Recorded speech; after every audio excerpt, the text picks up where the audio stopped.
Young people are a lying, cheating bunch, and they don't mind a bit. New research from Colmar Bruntons found young people are generally happy with their morals and ethics, despite telling the odd lie to get ahead or cheating a little bit. Now, Colmar Brunton's Spencer Willis joins us now with all the gruesome realities.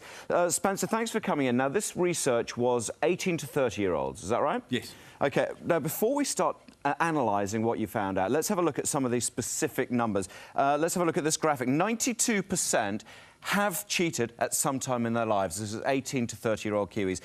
89% say lying is sometimes justified. And to see whether they're feeling guilty about this, no. 87% are satisfied with their personal ethics.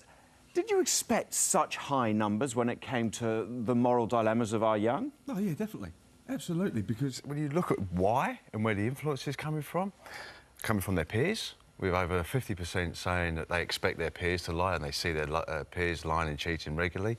The media portrayal of successful people bending the rules and fudging it a little bit.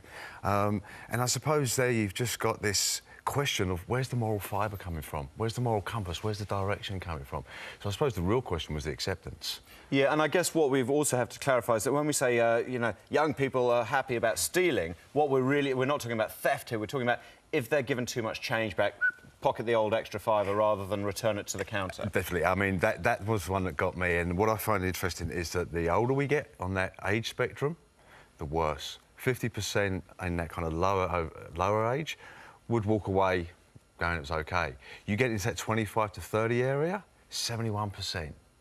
So all of a sudden, the older we get, the more able to rationalise our behaviour and justify it. So that stealing one's the really dangerous grey area. Downloading movies and stuff. Now, all of a sudden, sitting at work, not working.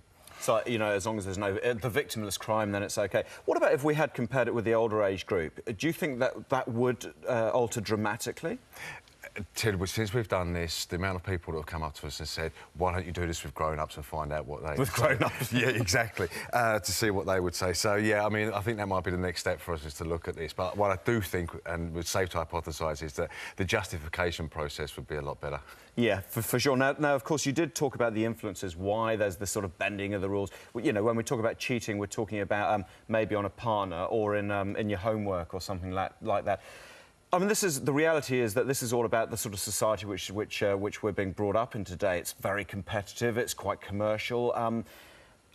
Are the ethical guidelines weakened as well? I mean, are the I don't know, the parenting roles not there as much? Definitely. Absolutely.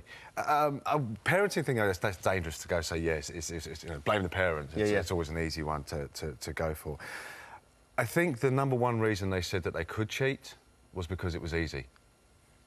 I mean, if we take education from an example, when me and you were at school and we needed to cheat, it was either copying your mate's homework or you had to get off your backside, go down to the library and copy it out of a book. Now I can sit there, I can Google an entire thesis if I want to. So that's the idea of if there are no speed cameras, you're going to speed a little bit more. If there are no parking wardens, you're never going to pay for the parking. It's a case if you can, you will bend the rules. We've been recently talking about supermarket checkouts, the self-checkouts, you know? Would you work out scamming an onion instead of a capsicum? It's a form of stealing, but a lot of people were saying, oh, there's little harm done. It's more that Mercedes it's being clever. I guess the big issue with doing something like this is how we can use it. You know, what is it telling us? I mean, should we be concerned? Yeah, definitely. And I think the biggest thing is what we've done is what we're doing right now. Is that we're sitting here going and raising it. I don't think it's one of those where we can start policing it and say, you know, you need to do this, you need to do this. I just think if someone, you know, leaves home after seeing this and gets in their car and goes, those little white lies, did little Johnny actually hear that? Did he actually turn around and go, hey, Mummy did it, it's all right for me to do it? Because then add 10, 15, 20 years with no further moral direction, it becomes something else. So this is why sometimes we do this work. Yeah. It's like just to raise the question and make other people ask themselves the question. And for us all to examine ourselves a wee bit. Spencer Willis, very interesting. Thanks very much. Can we see, for the details of the survey, can people find it online? Yes, we can on the Colmar Brunton website, colmarbrunton.co.nz will be up there. Brilliant. Thank you very much. Nice and interesting. Thank you.